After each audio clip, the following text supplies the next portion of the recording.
চীন থেকে বিরল খনিজ এবং চুম্বক আমদানি করতে আর কোনো বাধা থাকবে না আমেরিকার। চীনা পড়ুয়াদেরও আমেরিকায় পড়তে যাওয়ার জন্য স্টুডেন্টস ভিসা পেতে আর কোনো সমস্যার মুখে পড়তে হবে না।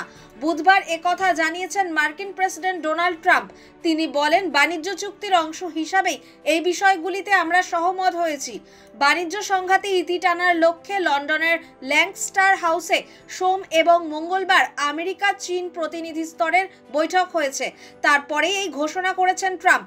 ওই বৈঠকে আমেরিকার অর্থ সচিব স্কট বেসেন্ট, বাণিজ্য সচিব হাওয়ার্ড লুটনিক এবং বিশেষ বাণিজ্য প্রতিনিধি জেমিসন গ্রিয়ার ছিলেন। অন্যদিকে চীনের প্রেসিডেন্ট শি জিনপিং এর সরকারের প্রতিনিধি হিসেবে হাজির ছিলেন সেই দেশের উপপ্রধানমন্ত্রী হে লিপেং।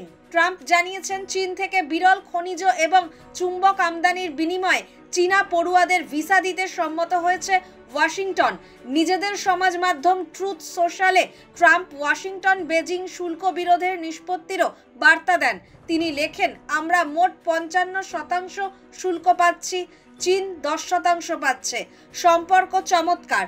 প্রসঙ্গত, গত 2রা এপ্রিল ট্রাম্প আমেরিকার নতুন শুল্ক নীতি ঘোষণা করার পরে ওয়াশিংটন বেজিং সম্পর্কে টানাপোড়েন দেখা দিয়েছিল। এই আবহে বিরোধের নিষ্পত্তি করতে মে মাসের দ্বিতীয় সপ্তাহে সুইজারল্যান্ডের জেনিভায় শুল্ক ও বাণিজ্য সংক্রান্ত দ্বিপাক্ষিক বৈঠক হয়েছিল।